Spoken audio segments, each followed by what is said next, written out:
Welcome to E3 Nexus Lab. Today, we're diving deep, right into the heart of the batteries that power our entire world, to look at the materials that are going to shape our future. You know that feeling, right? That sinking feeling in your stomach when your phone hits 5% or you're not sure your EV has enough juice to get you home?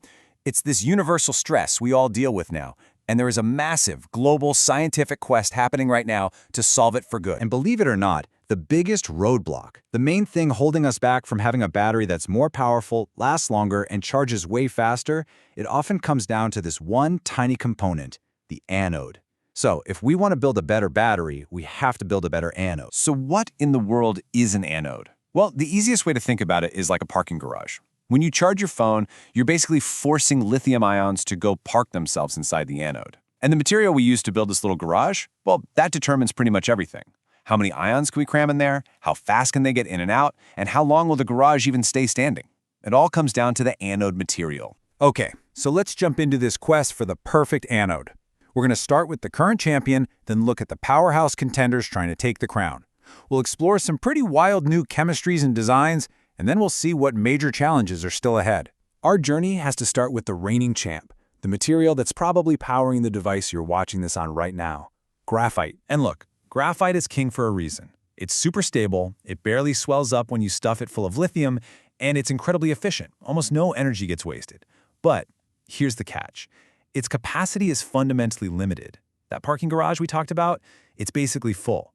And to power the next generation of everything, from EVs to phones, we just need a bigger garage. So this brings us to the first group of challengers, the alloying anodes. Now, these are materials that don't just, host lithium ions. They actually form a brand new alloy with them, which lets them store way more energy. Just look at this number. 3,579. That is the theoretical capacity of pure silicon. For perspective, that is nearly 10 times the capacity of graphite. I mean, just imagine a phone that lasts 10 times as long, an EV that could go 3,000 miles on a single charge. That is the incredible promise of silicon. Okay, with that kind of revolutionary, world-changing potential, you've got to be asking yourself, why aren't all of our batteries just made of silicon right now? There has to be a catch, right? Oh, and it's a huge one. When silicon soaks up all that lithium, it swells up to 3 times its original size. And then, when you use your battery, it shrinks all the way back down.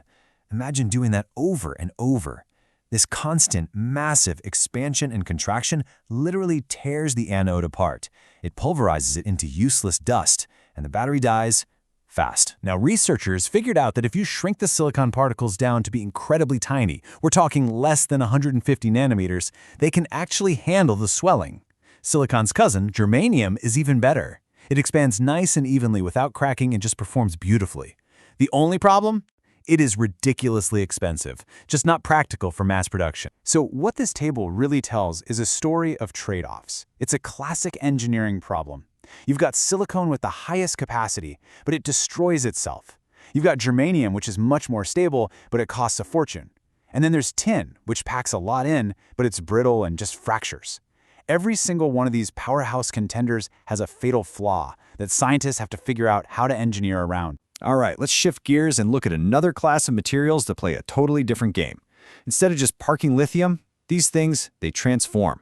They're called conversion anodes. Okay, so here's how it works. It's pretty cool. You start with a metal compound, say iron oxide, which is basically just rust. When the lithium ions come flooding in, they trigger a chemical reaction that completely breaks that compound apart. And what you're left with are these tiny, pure metal nanoparticles embedded inside a whole new material, lithium oxide. The beauty of this is it opens up a huge library of cheap, common materials we could use. But, as always, there's a catch. This transformation has a cost. To reverse the reaction and actually get the energy back out of the battery, you have to pay a pretty big energy penalty. You can think of it like an energy tax on every single charge cycle. This is called voltage hysteresis, and a high tax means you get an inefficient battery that just wastes a lot of energy as heat. And this chart illustrates it perfectly. That energy tax is different depending on the material. Metal oxides, that first bar, they have a really high tax, super inefficient. But if you swap out that oxygen for nitrogen, or even better for phosphorus, that tax gets much smaller. So this is pointing researchers toward a more promising path with materials like phosphides. So all of these material challenges have forced scientists to think differently, to think beyond the material itself. It's not just what the anode is made of anymore, it's how it's built. The architecture, the design, is becoming just as important as the chemistry. Okay, so here's the core problem, that vicious cycle that kills any high-capacity material that swells. The particle expands, right, and that cracks the super important protective layer on its surface called the SEI. The battery then has to use up its precious, limited supply of lithium and electrolyte just to regrow that layer. And this happens over and over and over again, basically bleeding the battery dry until it dies. And then came this just brilliant breakthrough from researchers at Georgia Tech. They had an idea. What if you build a tiny, hollow, but really strong carbon cage around each individual silicon particle?